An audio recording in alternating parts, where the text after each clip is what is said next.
In 1917, in a small town in Portugal, 3 shepherd children reported a series of apparitions of the Virgin Mary.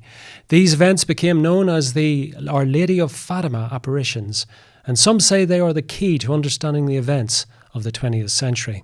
Time to look to the heavens here on Things Visible and Invisible.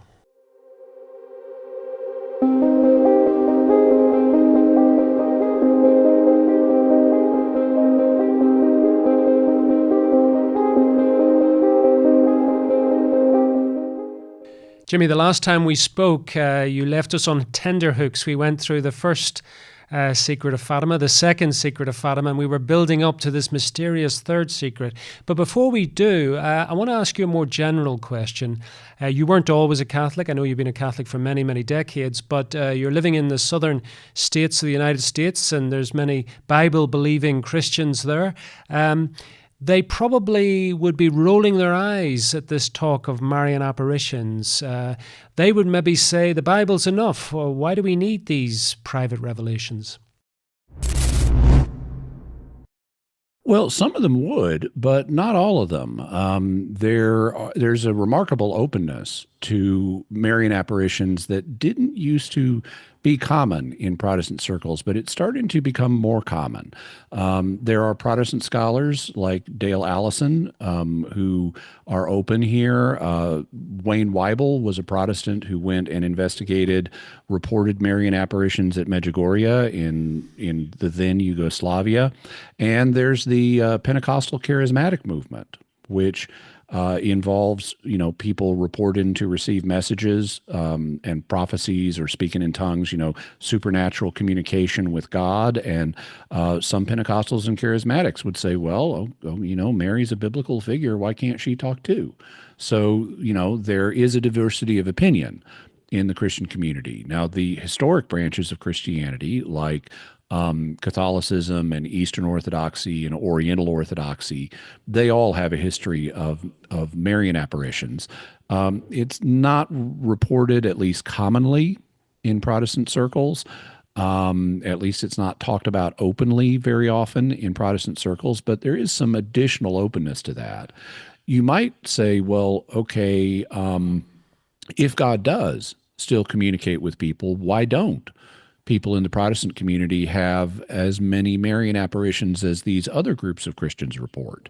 And it's a fair question. And answering it for myself, what I would say is, I think God reaches you where you're at and gives you what you have faith in. So if you read the Gospels, for example, it will note that Jesus went some places and did amazing miracles. But then when he went to his own hometown of Nazareth, people didn't have faith that he could do that. So he could do some small stuff there, like put his hands and heal a few sick on people and heal a few sick people, but he couldn't do the major stuff there basically because people weren't open to it. They had this skeptical idea of, oh, we know you're not some amazing guy. And so they were closed to having the more powerful experiences that Jesus had performed elsewhere. And I think the same thing is true of apparitions, whether of Jesus or Mary or other saints. If you're open to them, they tend to happen. If you are closed to them, they tend not to happen. And so I think it's unfortunate, but I think many people in the Protestant world have historically been closed to the idea of apparitions, and at least of Jesus or Mary and the saints. And so they tend not to have them. That's not to say they never do, but it's at least less common. And because, it's a lack of faith. You have not because you ask not. They're not asking for these additional helps from God. So they tend not to receive these additional helps from God. God still loves everybody, and he still cares for everyone. He gives everyone his grace.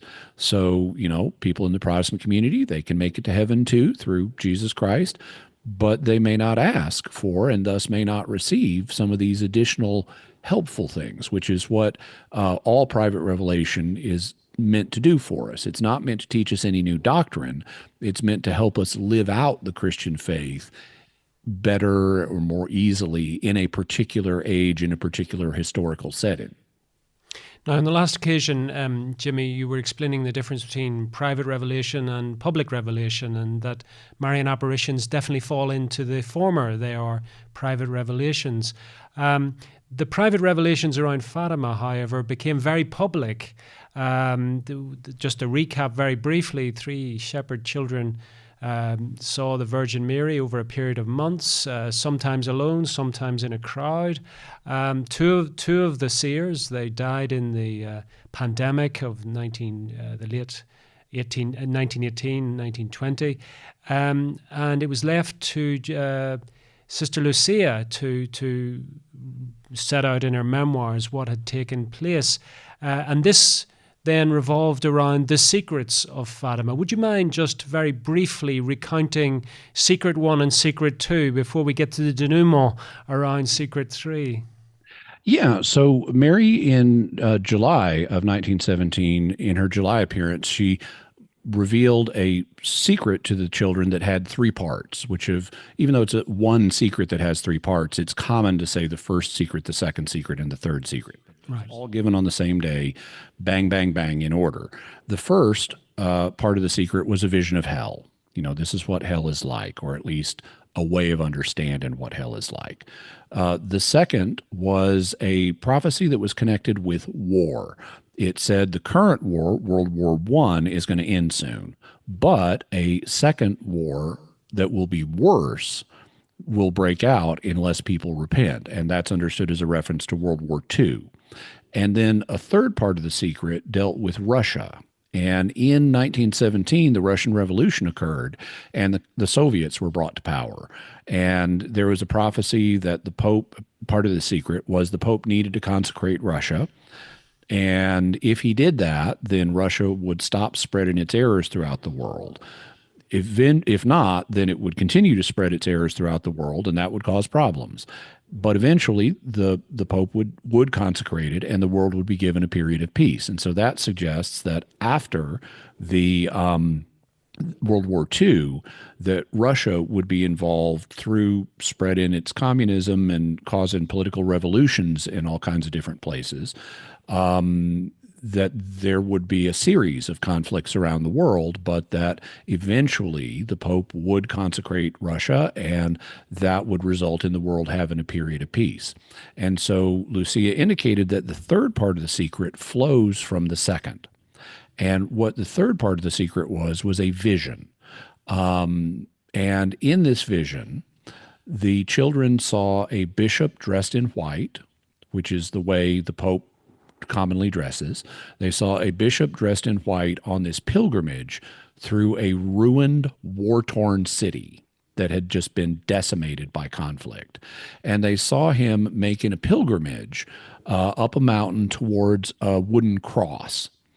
And they also saw a crowd of people following him. And they then saw that the Pope and the people were surrounded by a group of soldiers who shot them. And they then saw the souls of the departed going up to heaven, and there were angels who had like holy water sprinklers.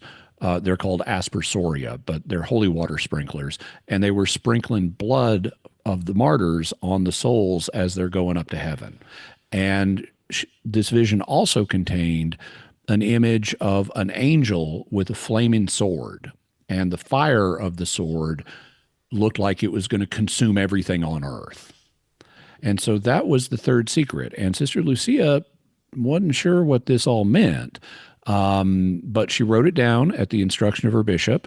It was eventually sent to Rome and kept in an archive there. And she had just an intuition. She said, Mary didn't tell me this, but I just had this thought that this would be more easily understandable in 1960. So she wrote down, she had like written it down in 1943 or something. And so she wrote on the envelope, open in 1960. And that people learned about this, and that led to a lot of people saying, well, what's the secret? Why hasn't it been announced? And there were all kinds of, conspiracy ideas about, it's being suppressed because it contains secrets about the end of the world or stuff like that. But eventually, some interesting events happened. Now you'll notice the third secret involves an assassination attempt on an apparent pope, the bishop dressed in white. And in 1981, there on May 13th, the anniversary day of the first apparition of Our Lady of Fatima, John Paul II was in St. Peter's Square in the Pope Mobile, touring around the pilgrims who had come to see him. And at the time, the Pope Mobile was not bulletproof. It later became bulletproof because of what happened next. There was an assassination attempt on John Paul II's life. He almost died on May 13th, 1981. Now, at this point, John Paul II had never read The Third Secret of Fatima. He had been Pope for like 3 years, and he'd never had occasion to say, hey, could you get that so I can read it? But as he was recuperating in the hospital, he did. He thought, oh, I was assassinated, or there was an assassination attempt on my life on the anniversary of Our Lady of Fatima's first appearance. Maybe I ought to read what's in that secret. And so he summoned for the secret, and they got it out of the archive, and they brought it to him, and he read it. And here in the secret is an assassination on the Pope. Now, there was more that was also there. And this is all supposedly somehow connected to the end of the second secret about Russia spreading its errors. And over at the Vatican, they've always believed that even though Mehmet Ali Agha, the man who tried to assassinate John Paul II, even though he was Turkish, people at the Vatican have always believed that he was working for people behind the Iron Curtain. Yes. So that seemed to tie in as well. And of course, the Soviets killed lots of people when they were in power. And so that could be the other people that they saw getting killed in this image. But then there's the angel with the sword, whose fire seems to like it's going to consume the earth. Well, nobody might have a really good idea of what that might represent in 1943, because the Manhattan Project was still a secret. But by 1960, we were in the middle of a Cold War, and we knew exactly what kind of fire might consume the entire earth. It might be atomic fire. And and Sister Lucia has actually confirmed this. She did a series of interviews after the secret was revealed, where she said, in her view, a nuclear war would have broken out in the mid-1980s, except for what John Paul II did, because there had been this request for the Pope to consecrate Russia, and John Paul with the other bishops of the world. And so what John Paul II did was he did a consecration of Russia. He invited the bishops of the world to participate with him. And he didn't just consecrate Russia. He consecrated the entire world. And they checked with Sister Lucia and says, does this count? Have we done it in a way that's acceptable now? And Lucia said, yes. And so in her view, the consecration that John Paul II did in the early to mid-1980s averted a nuclear war that otherwise would have happened in the mid-1980s. And that's very plausible. Things were, at that phase of the Cold War, were very tense. The Russian leadership had been going through premiers one after another. They tended to be older. They tended to have very poor health. Their judgment may not have been the best. And in 1983, we actually came very close to having a nuclear war due to some war games that NATO was performing in what's known as the Able Archer incident. But fortunately, we didn't. And then after the consecration was done, Russia got a new leader, a younger leader, Mikhail Gorbachev. And he started instituting reforms that were, they were pulling back on some of the let's spread communism throughout the world, let's stir up revolutions everywhere. And we need to focus on our own problems in Russia. And then the Berlin Wall fell, and the countries in the Iron Curtain behind the Iron Curtain started to be set free to where they could determine what they wanted. They weren't under Soviet domination anymore, including John Paul II's home country of Poland. And then the Soviet Union itself fell apart and the communists were out of power. And guess what? The world had a period of peace. We weren't fighting this Cold War conflict with all of the proxy wars around the place. And John Paul II confirmed that he thought that this is what the Third Secret was all about. He eventually released it at the end of the 20th century, and they released an accompanying document that talked about how the Vatican interpreted the secret. It's not mandatory that you interpret it this way, but this was how they took it, that the third part of the secret represents the conflict between the communists in Russia and their agents and the church, on the other hand, because they were atheistic. And so this represents a struggle between the main form of 20th century atheism and faith in God. And it included an assassination attempt on the Pope, which John Paul II said Mary averted the bullet just enough so he didn't die. And then he consecrates Russia, and the Soviet Union falls apart, and the communists are swept from power, and the period of intense atomic war threat is over, and we get a period of peace. And so that's how the Vatican ended up understanding the secret, and I think that's a plausible interpretation. Well, I mean, it's absolutely fascinating, Jimmy. I mean, in some ways, I mean, I think on the last occasion you were very clear that these apparitions occurred at roughly the same time as the Bolshevik Revolution was taking place. The Bolshevik revolutions were taking place before the Bolshevik Revolution took place, but the same year. And also, these are kids. You know, they're like 7 to 11 years old. And they're in part of Europe. What do they know about what's going on in Russia?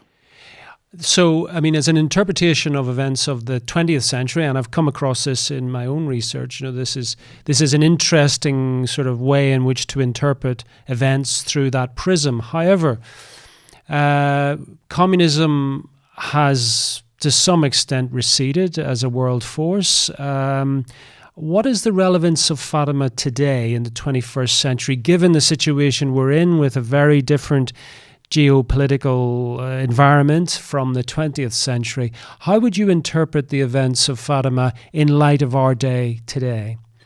Well, so this is just my personal opinion. Yeah. My personal opinion is that that Fatima has had its primary historical fulfillment.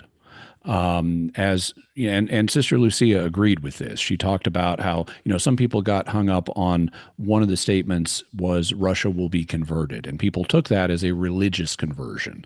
But Sister Lucia said, it doesn't have to be a religious conversion. They just have to change their behavior and stop exporting violence to other places. So she thought Russia had been converted. The world has been given a period of peace. And so I think the primary fulfillment for Fatima is finished. Now, you could question, well, how long does that period of peace last? And here, Fatima didn't give us any indication. It's presumably not centuries, or it wouldn't be described as just a period of peace, but as something bigger, like an era of peace. I would, and this is just me, but I would personally propose it lasted until 9/11 on 2001. And that was what launched the next major world conflict. So the world had a period of peace between the fall of the Iron Curtain and the next major global conflict.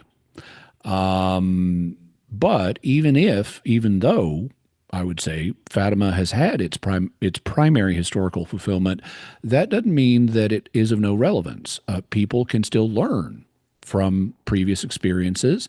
They can still draw meaning from, from revelations that have already had their primary fulfillment. People can still say the Fatima prayer when they pray the rosary. And I think we can still appeal to Our Lady of Fatima, who's just another title for the Virgin Mary, to help us out. Yeah. I'll give an example of that. A couple of years ago, Russia invaded Ukraine. And in response to the Western reaction to trying to help Ukraine, the Soviet Union started saber rattling about nuclear weapons, quite a number of times in the early days of the conflict. Vladimir Putin and his associates would warn this could go nuclear if we don't get our way on certain things. And in response to that, Pope Francis did another consecration invoking Our Lady of Fatima. And even though we don't have a promise that that's going to avert a nuclear war, I thought that was an awesome move.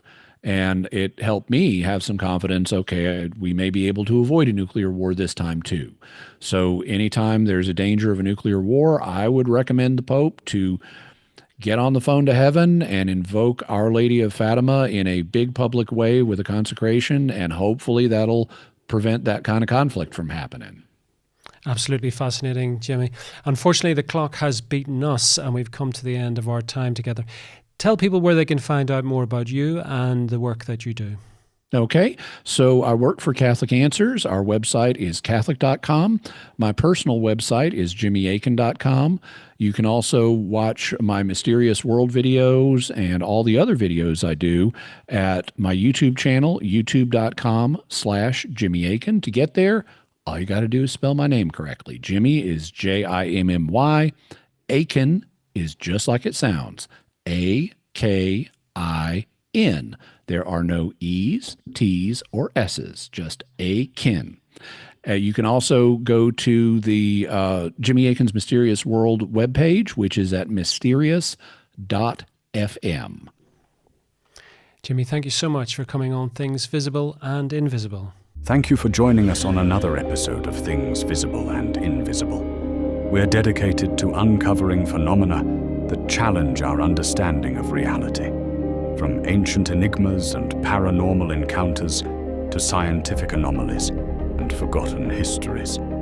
If you enjoyed this journey into the mysterious and unexplained, please consider subscribing to our channel and hitting the notification bell to stay updated on future explorations. Have a personal experience or story that aligns with our investigations? We'd love to hear from you. Visit our website at tvi.show and reach out through our contact form.